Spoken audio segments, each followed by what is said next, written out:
దేవుని నామానికి స్తోత్రం కలుగును గాక. హల్లెలూయా. ప్రియా దేవుని బిడ్డలారా, దేవుడు మనల్ని ప్రేమించి మరొక దినం వాక్యాన్ని ధ్యానించే కృపను మనకిచ్చినందుకు దేవుని కృతజ్ఞతాస్తుతులు చెల్లిస్తున్నానండి. తలలో వచ్చినట్లయితే ప్రార్థనతో ఈ కూడికను మొదలు పెట్టుకుందాం. కృప కలిగిన దేవ, దయగలిగిన మా ప్రభువ, నీ ఘనమైన పాదములకు వేలాది స్తుతులు స్తోత్రాలు నాయనా. నిన్న నేడు ఏకరీతిగా ఉన్న గొప్ప దేవ, నీకే వందనాలు స్తోత్రాలు ప్రభువ. తండ్రి, నువ్వు కృప కలిగిన వాడు, దయగలిగిన వాడు నాయన. ప్రభువ, వాక్య సందేశాలకు మేము వెళుచుండగా నాయన తండ్రి, నన్ను నీ శిలువచాటు మరుగుపరుచుకొని దేవా, నీ వాక్యాన్ని అర్థవంతంగా వివరించే కృపనివ్వమని యేసు పరిశుద్ధ నామమున అడిగి వేడుకొని ప్రార్థిస్తున్నాను తండ్రి. ఆమేన్. హల్లెలూయా. వాక్య సందేశంలోకి వెళ్దామండి. సామెతల గ్రంథం 1వ అధ్యాయం 23వ వచనం చదవండి. నా గద్దింపు విని ఉమ్, తిరుగుడి, ఉమ్, ఆలకించుడి. ఉమ్, నా ఆత్మను మీ మీదకు కుమ్మరించదును, ఉమ్. నా ఉపదేశమును మీకు తెలిపెదను. ఆమేన్. మనుషులు ఏమండి తన మాట విని తన వైపు తిరిగితే వారి పట్ల దేవుడు తన ఆత్మను తిరిగిన వారి మీద కుమ్మరిస్తారంట. చూడండి ప్రియా దేవుని బిడ్డలారా, దేవుడు తన వైపు తిరగమని మనకి బోధిస్తున్నాడు. ఎట్లా ఏమండి చూడండి, ప్రజలు తమ దుష్ప్రవర్తనని ఆ ఏమండి దుష్ప్రవర్తనని మూర్ఖత్వం చేత వాళ్ళు తమను తామే నాశనం చేసుకుంటూ దేవుణ్ణి నిందిస్తూ ఉంటారు. చూడండి ప్రియ దేవుని బిడ్డారా, మనకి ఒక క్రమం అనేది ఉంటది, ఒక పద్ధతి అనేది ఉంటది. ఏమండి వాటిని విడిచి లోకానుసారంగా జీవించే ఏ వ్యక్తి అయినా కానీ ఆ నాశనకరమైన గుంటలోకి వెళ్ళిపోతూ ఏమండి తను చేసుకున్న క్రియల వల్ల నా తప్పిదం అని చెప్పి అనుకోకుండా దేవుణ్ణి దూషించాలని చూస్తూ ఉంటాడు. అటువారు తమ చేతులారా తన జీవితాన్ని తనే పాడు చేసుకుంటూ ఉంటాడు. చూడండి ప్రియ బిడ్డలారా, దేవుడు మానవాళికి బైబిల్ ఇచ్చింది ఎందుకంటే అండి, దేవుని యొక్క హృదయాన్ని, ఆయన ఆలోచనని మరింత విపులంగా తెలుసుకొని మన జీవిత కాలం అంతా దేవునితో గడపాడాలని. ఎందుకంటే ఆ వాక్యం ద్వారా, ఒక ఆజ్ఞల ద్వారా, మన కట్టడల ద్వారా దేవుని యొక్క సత్య స్వరూపాన్ని మనం తెలుసుకుంటాం. ఆయన ఆశ్చర్యకార్యాలు చేయగలిగిన గొప్ప దేవుడు అని మనం తెలుసుకుంటాం. ఏమంటే ఏ సమయంలో, ఏ పరిస్థితిలోనైనా సరే మనల్ని ఆ పరిస్థితి నుంచి మనల్ని దాటించగల శక్తిమంతుడు అని చెప్పని మనం తెలుసుకుంటాం. అయితే వాక్యాన్ని ధ్యానించకుండా, దేవుళ్ళను నువ్వు గడపకుండా లోకానుసారంగా జీవిస్తున్నప్పుడు ఇవేవి నీకు తెలియవండి. ఎందుకంటే లోకం ఆశ, ఆలోచన మనిషిని దుర్మార్గత వైపు నడిపించాలని చూస్తుంది. ధనాపేక్ష సమస్త కారణానికి మూలం. ఏమండి శరీర కోరికలు కూడా అటువంటివే. వీటి నుంచి వైదొలగాలనే దేవుడు ఒక మనకి ఈ వచనం ద్వారా ఆయన గద్దింపు విని ఆయన వైపు తిరిగితే నా ఆత్మను వారి మీద కుమ్మరిస్తానంటున్నాడు. చూడండి ఎంత తేట తెల్లగా వాక్యం తెలవిస్తుందో. ప్రియా దేవుని బిడ్డారా, మనం చెడు అలవాటుల నుంచి మన జీవితాన్ని మలుచుకొని దేవుని వైపు తిరిగితే దేవుడు కృప కలిగిన దేవుడు అండి. సత్యం కలిగిన దేవుడు. ఆయన మన మీద ఆత్మని కుమ్మరించాలనే ఆయన ఆశ. చూడండి యెహెజ్కేలు గ్రంథంలో మనం చూసినట్లయితే 33వ అధ్యాయం 11వ వచనాన్ని ఒకసారి చూద్దామండి. కాగా చదవండి అమ్మా. వారితో ఇట్లనుము, ఒక్క నిమిషం చదవండి. కాగా వారితో ఇట్లనుము, నా జీవము తోడు దుర్మార్గుడు మరణమునందుట వలన నాకు సంతోషము లేదు. దుర్మార్గుడు తన దుర్మార్గత నుండి మరలి బ్రతుకుట వలన నాకు సంతోషము కలుగును. కాబట్టి ఇశ్రాయేలీయులారా, మనస్సు త్రిప్పుకొనుడి, మీ దుర్మార్గత నుండి మరలి మనస్సు త్రిప్పుకొనుడి. మీరెందుకు మరణమునందుదురు? ఇదే ప్రభువుకు యెహోవా వాక్కు. చూడండి ప్రియ దేవుని బిడ్డారా, మనిషి జీవితంలో పశ్చాత్తాపం, బ్రతుకు ఒకదానికి ఒకటి జతయ్యే ఉంటాయి. ఏమండి వాటిని వేరు చేయడం ఎంతో చాలా కష్టతరంగా ఉంటది. ఎందుకంటే పశ్చాత్తాపమేమో ఇది తప్పు అని తెలియపరుస్తుంటది, బ్రతుకేమో అయినా పర్వాలేదు, ఈ మార్గంలో మనం నడుస్తాం, అందరు చేయట్లేదా అనే స్వభావాన్ని ఇస్తూ ఉంటది. అందుకని ఈ రెండు ఏమండి ఒకదానికి ఒకటి జతై ఉంటాయి కానీ అవి వేరువేరుగానే ఉంటాయి. అవి వేరువేరుగా రెండు జతపరిచి జీవించడం అనేది చాలా అసాధ్యంగా ఉంటాయి. చూడండి, కానీ ప్రజలు వారి యొక్క పాపాలను ఒప్పుకొని దేవుని వైపు తిరగగలిగితే, ఏమండి ఒప్పుకోవడమే కాకుండా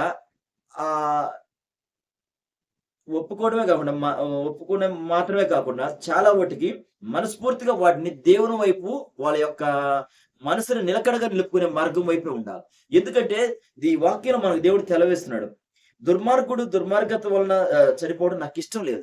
ప్రియ దేవుని బిడ్డలారా చూడండి, ఈ ఈ ఈ లోకానుసారంగా ఒక తండ్రి కూడా తన బిడ్డకి చెడు మార్గాల విషయంలో గద్దిస్తూనే ఉంటాడు. ఎందుకంటే బిడ్డలు ఉన్నత వైపు ఆలోచన ఉండాలి. వాళ్ళ జీవితాలు ఏ స్థితిలో ఉన్నా గాని, ఏ తండ్రి అయినా సరే తనున్న స్థితి నుంచి తన కుమారుడు ఉన్నత స్థాయిలో ఉండాలని ఆశపడతాడు.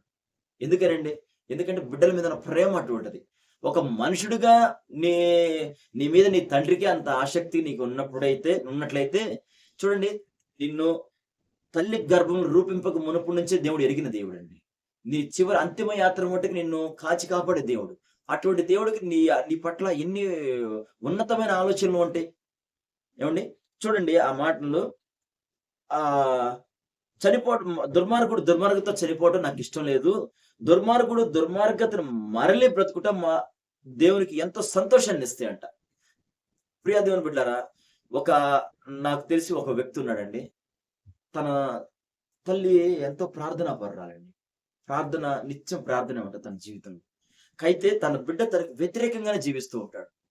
అయితే తల్లి తన కోసం ఎంతో ప్రయాసపడి, ఎంతో బాధపడి, కన్నీళ్లు కార్చి దేవుని సన్నిధిలో ఏమండి దేవునికి మొరపెట్టగా, ఒకానొక దినంలో తనకి తానే పశ్చాత్తాపం పొంది, ఏమండి తన కుమారుడు తిరిగి తన సన్నిధికి వచ్చినప్పుడు తన తల్లి మొహంలో చూసిన ఆనందం ఈ భూమి మీద ఇంకా ఏమిచ్చినా రాదేమో అనిపించింది.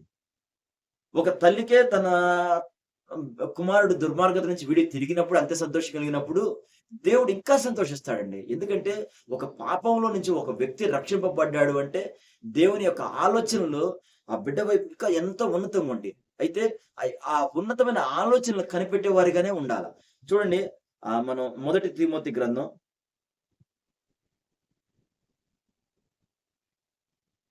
2వ అధ్యాయం 4వ వచనం సార్ చదవము. ఆయన మనుషులందరూ రక్షణ పొంది సత్యమును గూర్చి అనుభవ జ్ఞానులు గలవారై ఉండవలనని ఇచ్చించుచున్నాడు. ఆమేన్.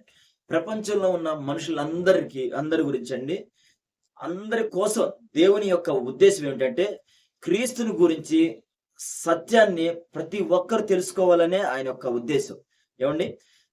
ఆయన యొక్క సత్యాన్ని తెలుసుకొని పాప విముక్తులై రక్షణ స్వీకరించగలగాలని దేవుని యొక్క ఉద్దేశం. ఎందుకంటే ఈ లోకం ఎప్పుడు పాపంతో నిండి ఉంటది. మన జీవితాలని పాపం వైపే మొగ్గు చూపిస్తూ ఉంటది. చూడండి, మనం ఈ లోకానుసారంగా మనం చూసినట్లయితే, మన కుటుంబంలోని మన జీవితాలను చూసినట్లయితే, యవ్వన కాలం ముందు ప్రతి ఒక్కరు తొట్టిల్లిపోయిన వారేనండి. కొందరు తీసుకునే నిర్ణయాలను బట్టి, వారి యొక్క ఆలోచన విధానాన్ని బట్టి, ఏమండి 2 మార్గాలు మన ఎదుట ఎప్పుడు ఉంటూనే ఉంటాయి. ఎందుకంటే ఒకటి, అవి ఏ విధంగా అంటే, ఒకటి లోకానుసారమైన జీవితం ఉంటుంది, రెండోది దైవికమైన ఆలోచన ఉంటుంది. ఏమండి? మనిషి ఎప్పుడైనా కానీ మొదటిగా లోకానుసారంగానే వెళ్తాడు. లోకానుసారంగా వెళ్ళిన తర్వాత తనకు ఒక శ్రమ కలిగినప్పుడు తన ఆదరణ కలిగిన దేవుని వైపు రాగలుగుతాడు. ఆ ఆదరణ అనేది దేవుని సన్నిధిలోనే మనం పొందుకోగలుగుతాం. ప్రియా దేవుని బిడ్డారా, మన జీవితం పాపంలో ఉండగా మనం ఏ ఒక్క ఆశీర్వాదాన్ని కూడా మనం పొందుకోలేమండి. దేవుని వైపు తిరిగి ఆయన రక్షణలోనే మనం ఆనందించగలిగితే అసలు మనిషికి ఎంత ప్రశాంతమైన జీవితం తనే సాక్ష్యమిస్తూ ఉంటాడు.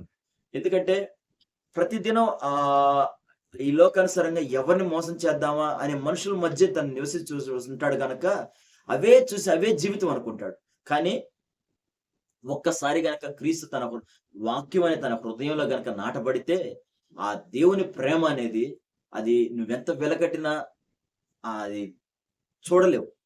ఆ దేవుని ప్రేమ కలిగిన వ్యక్తుల మధ్యలో నువ్వు నివసిస్తున్నప్పుడు ఏమండి, ఆ ప్రేమని నువ్వు పొందుకోవడానికి కూడా చాలా ప్రయాసపడాల్సి వస్తూ ఉంటది.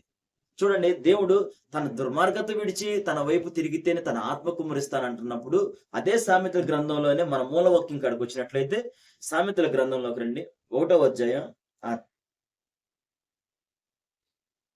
33వ వచనం ఒకసారి చదువు. నా ఉపదేశమును అంగీకరించువాడు సురక్షితముగా నివసించును, వాడు కీడు వచ్చునన్న భయము లేక నెమ్మదిగా నుండును. చూడండి, దేవుని బిడ్డ, దేవుని మాట వినిన వారందరూ సురక్షితంగా ప్రశాంతంగానే ఉంటారండి. ఎందుకంటే ఒక ఆదరణ అనేది మన జీవితంలో ఉంటది. ఏది జరిగినా దేవుడు చూసుకుంటాడు. మన భారం అంతా ఆయన మీద మోపుతాం కాబట్టి మన కష్టాలు వేదనలు ఏవైనా కానీ దేవునికి మనం తెలియపరుస్తాం కనుక ఆ దేవుని మీద ఆధారపడిన ఏ వ్యక్తి అయినా సరే, చూడండి ఈ వచనంలో మనం చెప్పినట్లుగా సురక్షితంగా నివసిస్తాడంట. కీడు వచ్చిన భయం లేకుండా నివసిస్తాడంట. ప్రియ దేవుని బిడ్డలారా, అటువంటి నెమ్మది కలిగిన జీవితాన్ని దేవుడు నీకు అటువంటి విశ్రాంతిని ఇస్తానని చెప్పని దేవుడు పిలుస్తూ ఉంటాడండి. అయితే ఈ ఈ ఈ అధ్యాయం ఈ యొక్క కూడికలో మనం 4 విషయాలు మనం నేర్చుకున్నామండి. 1, దుర్మార్గత నుండి వైదొలగాలి. 2, రక్షణ స్వీకరించాలి.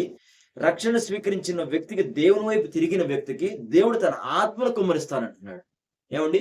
4వదిగా ఆ ఆత్మ నీకు కుమ్మరించినప్పుడు నువ్వు సురక్షితంగా ప్రశాంతంగా జీవిస్తూ ఉంటావు. ఈ మాటలు ప్రభు మీ హృదయంలో ఫలింపజేయును గాక. తలలో వచ్చినట్లయితే ప్రార్థన చేసుకున్నాడు. కృపగలిగిన దేవ, దయగలిగిన మా ప్రభువా, నీ ఘనమైన పాదములకు వేలాది స్తుతులు స్తోత్రాలు నాయన. నిన్న నేడు ఏకరీతిగా ఉన్న గొప్ప దేవా, నీకే వందనాలు స్తోత్రాలు ప్రభువా. దేవా, నా మాటలు విని నా వైపు తిరిగిన ఎడల తిరిగిన వారికి నీ ఆత్మను కుమ్మరిస్తానన్నావు నాయన. దేవా, ఈ దినం మేము ధ్యానించిన ఈ మాటలు ప్రభా మా హృదయంలో ఫలింప చేయమని, మేము నీ వైపు తిరిగే వారిగా ప్రభా మా యొక్క మనసులు తిప్పమని యేసు పరిశుద్ధ నామమున అడిగి వేడుకొని ప్రార్థిస్తున్నాను తండ్రి.